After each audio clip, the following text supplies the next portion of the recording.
But ever since that 1-0 defeat, Cork City have been in the ascendancy, while Sligo's results have sent them the other way. And John Caulfield gave City an early lead at the showgrounds this afternoon. The Cork City attack looked particularly potent today. Caulfield and Pat Morley involved in almost everything, but the match ball was destined for Colin O'Brien, who notched a super hat-trick, the first of his 3 coming on the half hour after some great work by Ollie Cahill on the left. O'Brien's second and City's third came just 4 minutes later, the Sligo defence showing very little resistance during a period of intense Cork pressure. The Slick City winger wasn't finished there either. 2 minutes before the interval, he secured a splendid hat-trick. Pat Morley has so often in the past been City's match winner, and while his second half goal this afternoon may not have been the all-important one as far as the result went, as far as the record books are concerned, it was. That strike was Pat Morley's 162nd, thus surpassing Tony Leahy's league record of 161. Yes, indeed, congratulations. New manager Tommy Cassidy's first match in charge.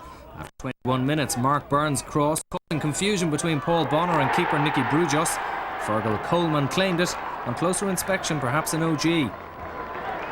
8 minutes before the break, Cassidy was breathing a little easier as Bonner made amends when he cut in from the right and let fly to bring the sides level. But the frowns returned for Rovers just at the break as Bonner was forced out following this 2-footed tackle from Drogheda's Darren O'Keefe. The prognosis not too good for Bonner.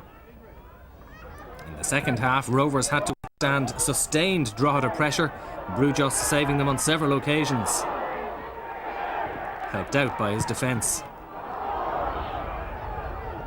But Rovers did contribute to their own problems when Wesley Charles was dragged upfield, and as United appeared ready to pounce on an empty goal, Charles somehow managed to clear it off the line. Coleman almost secured all 3 points for Drogheda, but Brujos made a great save just towards the end to keep Sligo in it. It finished Drogheda 1, Sligo 1. Vastly different agendas. St Pat's, after a sluggish start to the season, have moved up a gear and should be involved in the final shake-up. Sligo's annual relegation battle is being supervised by a new manager, Tommy Cassidy. Cassidy's big problem at the moment is his long list of injuries, and he was forced to start with several teenagers in the lineup.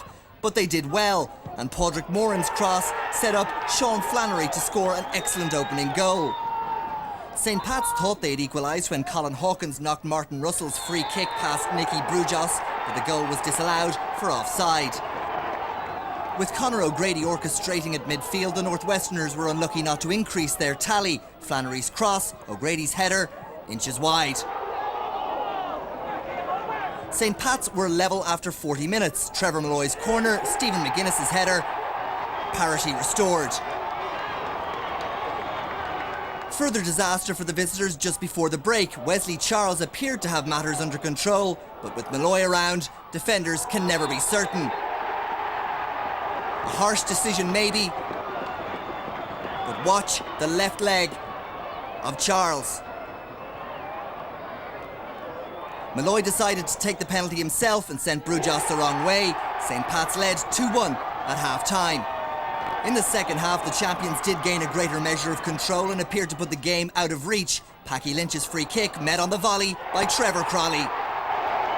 Sligo, though, will take heart from their performance, and an own goal from Shane Hart in the final minute helped put a gloss on the final score. 3-2 it finished, St Patrick's Athletic taking the points. Finding his feet as manager of Sligo, but he couldn't have been prepared for what was about to unfold on an awful night at the showgrounds. His team, though, got off to a perfect start. Padraig Moran with the finish after only 5 minutes. And it was to get better for Sligo as Moran got his second on 35.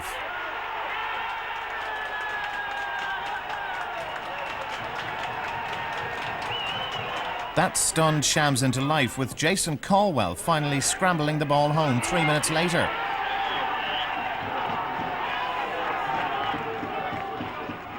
Into the second half, and the Dubliners' comeback was complete, with Graham Lawler heading home Brian Byrne's cross within 5 minutes of the restart. 2-2. Then referee Tom Tully took centre stage. Sligo's Jim Sheridan received his second yellow for that challenge on Caldwell, and Tully sent him off.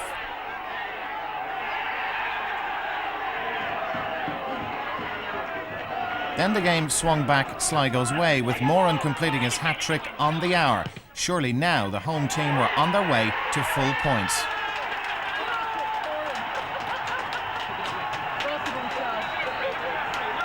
Think again just 5 minutes later, Richie Purdy had the hoops back on level terms. The game though was to turn nasty and the referee was involved again. Sean Flannery's challenge on Caldwell was the cue for a major dust-up involving most of the players on the pitch.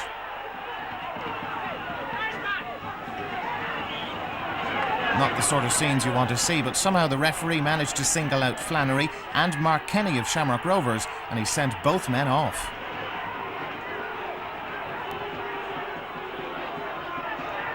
Then the Sligo manager got his marching orders after a verbal altercation with the fourth official.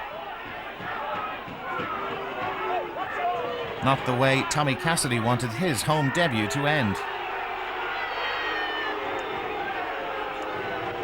With the score at 3-3, there was still more drama. Young Shane Robinson had Shams in front with 11 minutes to go.